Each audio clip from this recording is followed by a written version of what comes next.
तो आइए, नमस्कार साथियों। आज हम जो है ऑब्जेक्टिव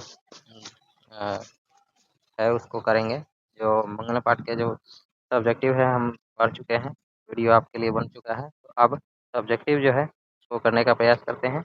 और ऑब्जेक्टिव एक ऑप्शन वाला सवाल है मंगलम पाठ के। तो पहला सवाल देखिए, वेदाहमेतम पुरुषम महानतम। ठीक है, ये जो मंत्र है किस उपनिषद से लिया गया है? तो ये जो हमारा पांचवा मंत्र है, तो पांचवा मंत्र कहाँ से लिया गया है? तो हमारा ये श्वेताश्वर उपनिषद से। कहाँ से लिया गया है? श्वेताश्वर उपनिषद से। इसके बाद अगला सवाल, मंगलम पाठ कहाँ से संकलित है? तो मंगलम पाठ जो है हमारा उपनिषद से संकलित है। कहाँ से संकलित है? उपनिषद से। ठीक है, पांचों मंत्र उपनिषद से ही लिया गया है। उसका ट्रिक क्या है? तो ट्रिक है एक ममस। ठीक है, याद रखिएगा।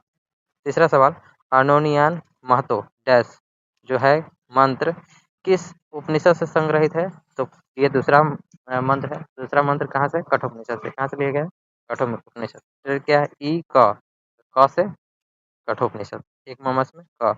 इसके बाद नदियाँ नाम और रूप को छोड़कर किस में मिलती है? तो समुद्र में। ठीक है, कहाँ मिलती है? समुद्र में। उसी प्रकार विद्वान और ऋषि मुनि लोग कहाँ मिलते हैं? परमात्मा में। ठीक है, ध्यान रखिएगा। अगला सवाल, महान से भी महान क्या है? वो है आत्मा। क्या है? आत्मा। ठीक, इसके बाद अगला सवाल, यह संपूर्ण संसार किसके द्वारा अनुशासित है? तो ये परमात्मा के द्वारा अनुशासित है। ठीक है, किसके द्वारा? परमात्मा के द्वारा। ये ध्यान रखिए, ये जो है आपका गलत है। ठीक, इसके बाद सत्यमेव जयते। ठीक है, सत्यमेव जयते जो है किस उपनिषद का मूल मंत्र है? तो ये मुंडकोपनिषद। किसका है? मुंडकोपनिषद। ठीक है, सत्यमेव जयते की चर्चा कौन से मंत्र में? तीसरे मंत्र में। और ये कहाँ से लिया गया है? तो मुंडकोपनिषद से। इसके बाद हिरण्यमेन पात्रेण डैश दृष्ट है। जो ये तो है हमारा पहला मंत्र, तो कहाँ से लिया गया है? ई से, ईशावास्य उपनिषद। इसके बाद मंगलम पाठ में कुल कितने मंत्र हैं? ठीक है, तो मंगलम पाठ में जो मंत्र है 5 मंत्र है। कितने मंत्र है? 5। इसके बाद सत्य का मुख किससे ढका है? तो हिरण्मय पात्र से। किससे ढका है? हिरण्मय पात्र। हिरण्मय पात्र को ही हम लोग सोने के पात्र से कहते हैं।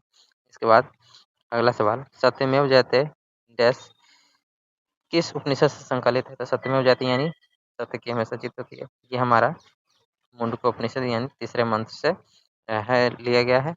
और याद रखिएगा मुंडकोपनिषद। अगला सवाल, छोटे से भी छोटा बड़े से भी बड़ा क्या है? तो वो है आत्मा। क्या है? आत्मा। नदियाँ समुद्र में कैसे मिलती है? तो नाम और रूप को छोड़कर। और उसी प्रकार विद्वान अपने नाम और रूप को छोड़कर किस में मिलते हैं? परमात्मा में। किसकी जीत नहीं होती है? तो असत्य की जीत नहीं हुई यानी झूठ की जीत नहीं होती है। ठीक है, अब आते हैं हम अगले सवाल पे, और वो है हमारा ये सवाल, अनोनियान डैश महियान।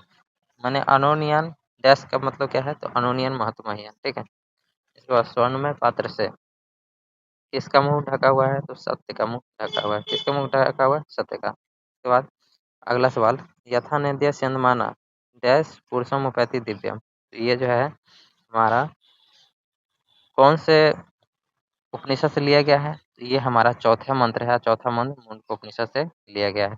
इसके बाद अत्यति का अर्थ है, माने क्या है? तो अत्यति का अर्थ पार कर जाता है।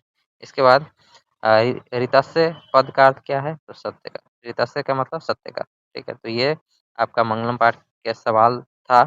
ठीक है, और अब हम अगला भारत महिमा पाठ के जो ऑब्जेक्टिव है उसको देखने का प्रयास करते हैं। पाठ का ये जो पद है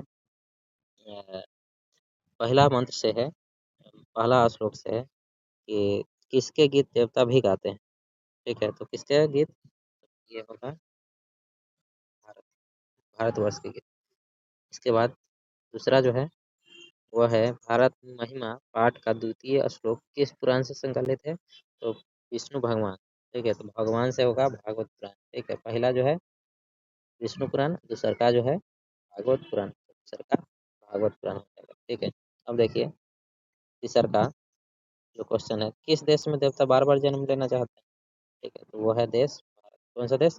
भारत। ठीक है, इसके बाद किसकी महिमा सर्वत्र गाई जाती है? तो भारत की। यानी भारत की महिमा सभी जगह गाई जाती है। भारत की सेवा से शोभा से कौन प्रसन्न होते हैं? तो यहाँ पर ईश्वर। कौन प्रसन्न होते हैं? ईश्वर प्रसन्न होते हैं।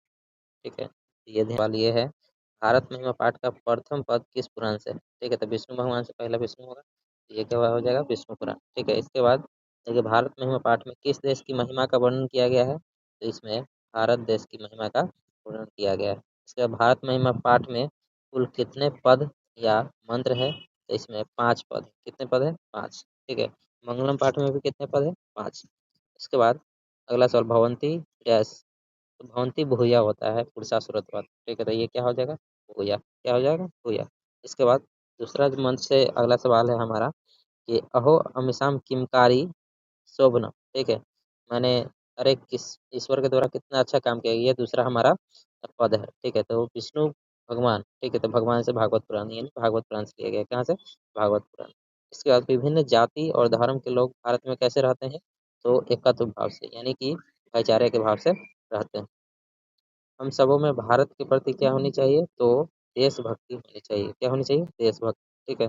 भारत महिमा पाठ में पुराणों से कितने पद संकलित है, तो पुराणों से 2 है, बाकी जो 2 है वो आधुनिक है। ये भी आधुनिक पूछ सकता है।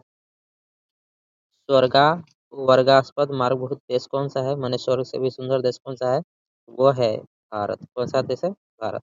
इसके बाद अगला सवाल, गायंती देवा डैश, ये जो है पहला ही है, यानी विष्णु पुराण से। विष्णु भगवान यानी पहला श्लोक या पहला पद जो है हमारा विष्णु पुराण से लिया गया है। भारत किससे सेवित है, तो सागर से, नदी से, पर्वत से, इन सभी से सेवित। ठीक है, तो ये इन सभी से हो जाएगा। भारत भूमि कैसी है, तो ये सभी, यानी विशाल, निर्मला, वत्सला, ये सभी हो जाएगा। ठीक है।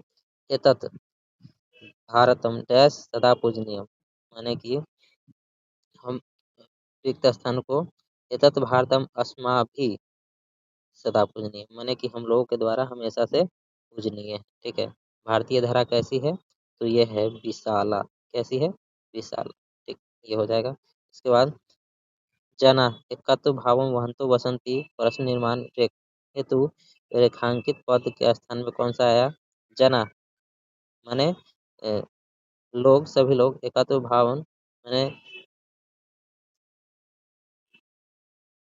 के, तो किसकी यहाँ पर अधिक ये बनाते हैं। ठीक है, कैसे रहते हैं, तो एकत्व भाव माने कस से हो जाएगा। क्या हो जाएगा? कस। ठीक है, तो ये है हम दोनों पाठ का जो आपका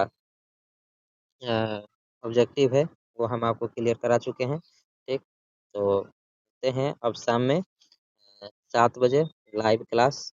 ठीक।